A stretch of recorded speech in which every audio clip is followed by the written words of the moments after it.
devastated future, the military shelters the remaining healthy survivors in an underground nuclear base where scientists run experiments on zombies to find a cure. Their ultimate goal is to locate Patient Zero, believing that this individual's blood holds the secret to stopping the disease. To gather information, the team captures and contains zombies in cages, interrogating them to trace the origins of the outbreak. Morgan, one of the civilians in the base, was once bitten, but miraculously didn't turn into a zombie. His blood seems to resist the virus, though scientists haven't been able to create a vaccine from it yet.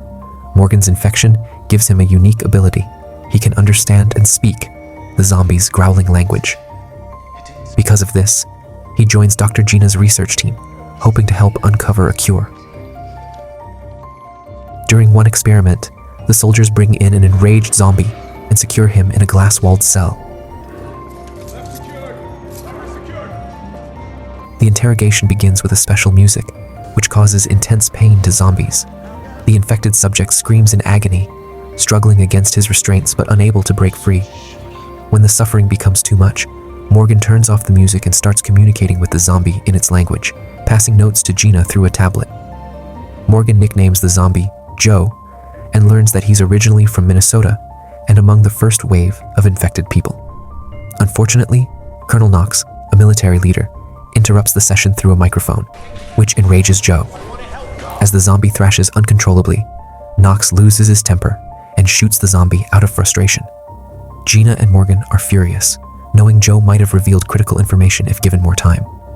Gina angrily warns Knox to stay out of her lab and not abuse his authority again. Morgan, frustrated and upset, hides in the bathroom, where Gina finds him and tries to calm him down. Morgan uses the opportunity to vent about the immense pressure he's under. Gina tries to offer him medication, but he refuses, confessing that he's been haunted by nightmares of his wife, Janet, who was also bitten during the outbreak. Their shared pain draws them closer, and they end up having a close moment in the bathroom. Afterward, Morgan visits a secret cell at the back of the base. Inside is Janet, his infected wife.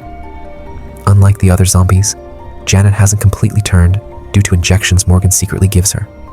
These injections, created from Morgan's blood, don't cure her, but slow the infection. The next day, the soldiers capture another zombie, whom they call Pete. As they try to restrain him in a chair, Pete resists violently, managing to break free. He attacks the soldiers, and during the chaos, Dr. Scooter rushes in to assist, but ends up being bitten on the arm. The team immediately takes Scooter to the medical room.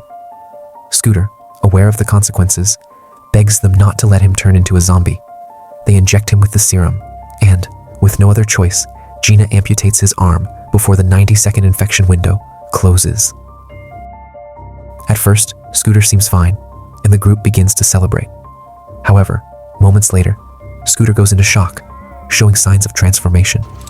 The team scrambles to tie him down, but Scooter turns into a zombie and lunges at them, leaving no choice for Knox but to shoot him to prevent further danger. The following day, they resume their interrogation with Pete. Consumed by grief and anger over Scooter's death, Morgan uses the music as a tool of torture, turning it on and off multiple times to inflict pain on Pete before questioning him. When Pete finally speaks, he confirms he is also from Minnesota, but refuses to reveal any more information. Later, Morgan and Gina meet with General Pierce to discuss the information they've gathered. They conclude that both Joe and Pete were among the early infected in Minnesota, leading Gina to propose expanding their search to that area to locate Patient Zero. Knox opposes the idea, fearing it will cost more soldiers' lives, but Gina insists, explaining that the zombies are evolving to become more intelligent and strategic in their attacks. After some debate, General Pierce approves the mission to Minnesota. In the lab, Gina takes another blood sample from Morgan, while explaining that despite numerous attempts, they haven't been able to figure out why only Morgan is immune to the virus. She warns Morgan that Janet's recovery isn't guaranteed, which upsets him. Gina then confesses her feelings for Morgan, but he avoids the conversation and leaves the room. That night, Morgan dreams about the night he and Janet were bitten. They had been driving through the city when they stopped at a traffic light. Suddenly, 2 zombies jumped onto their car, smashing the windows. Morgan managed to drive forward and and knocked the zombies off. But when the car stopped, more zombies swarmed them. The creatures broke into the vehicle and bit both Morgan and Janet. Meanwhile, Gina discovers she is pregnant with Morgan's child. She is overcome with mixed emotions, breaking down in tears because she feels hopeless about Morgan ever returning her feelings. Meanwhile, Knox and his team return to the base with fallen soldiers from a recent mission. As they prepare to cremate the bodies, one of the corpses suddenly reanimates and attacks them. It turns out to be a zombie disguised as a soldier to infiltrate the base. The creature quickly begins killing the medics and soldiers around him. Knox sneaks around to grab a weapon, waiting for the right moment to strike. A soldier, who has just transformed into a zombie, jumps at Knox, but Knox shoots him down. The disguised zombie suddenly emerges and attacks Knox, but before it can bite him, Morgan intervenes and pulls the creature away. Knox and the other soldiers want to kill the zombie, but Morgan insists on keeping it alive for interrogation. When Knox points his gun at the infected creature, the zombie shocks everyone by surrendering and asking to speak with Morgan. The team takes the zombie to the glass interrogation cell and turns on the music. Surprisingly, the music doesn't seem to bother the creature. The zombie calmly lights a cigarette and sits down, his demeanor almost human-like, except for his different colored eyes. The soldiers find a campus ID card on him, so they call him the professor. The interrogation begins. When Morgan asks why the music doesn't affect him, the professor explains that each zombie is unique, just like humans. He points out that Morgan's ability to communicate with zombies is his unique trait, which offends Morgan as he insists he is not a zombie. The professor then shares how he became infected. One day, while giving a lecture at the university, he kept receiving phone calls from his wife.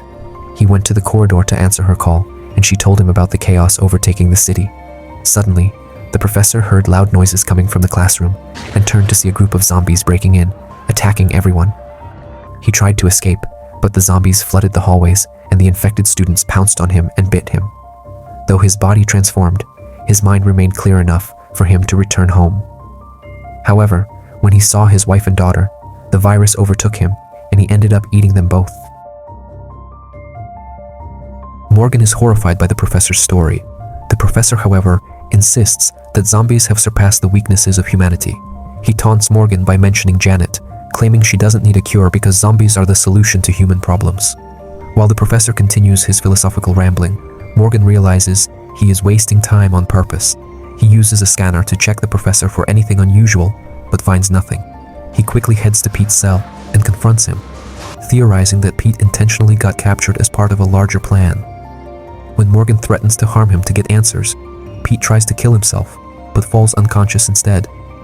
Morgan scans him again and discovers a hidden tracker implanted in a scar. Pete allowed himself to be captured so the zombies could locate the base. Morgan rushes to inform Pierce, who orders a full lockdown of the base. Unfortunately, the zombies break in before the lockdown is complete, leading to a brutal bloodbath as the refugees are attacked without mercy. The soldiers open fire, but they are outnumbered, and the zombies continue killing everyone in sight.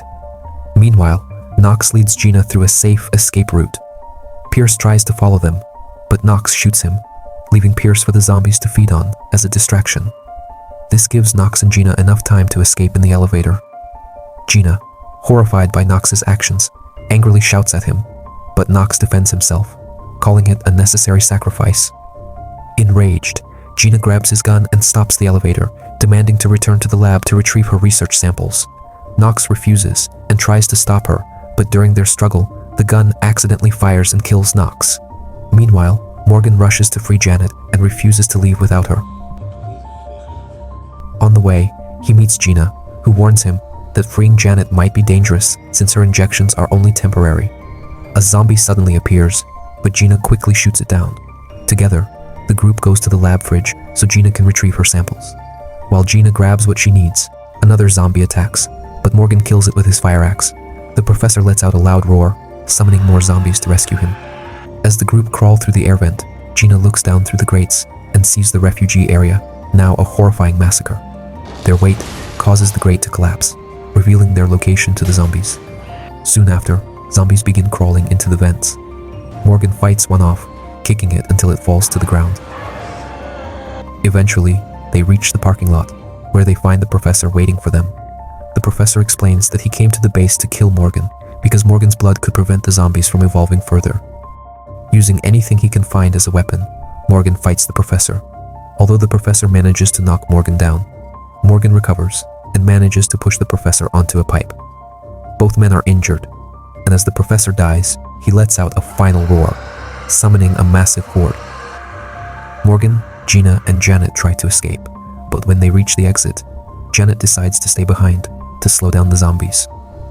Morgan protests, but Janet reveals she can sense that Gina is pregnant, using this as a distraction before locking the door behind her.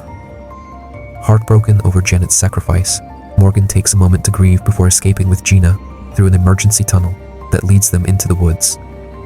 The area is swarming with zombies, but Morgan is confident they can survive. He retrieves his hidden bike, and he and Gina speed through the forest as the zombies chase them in the distance,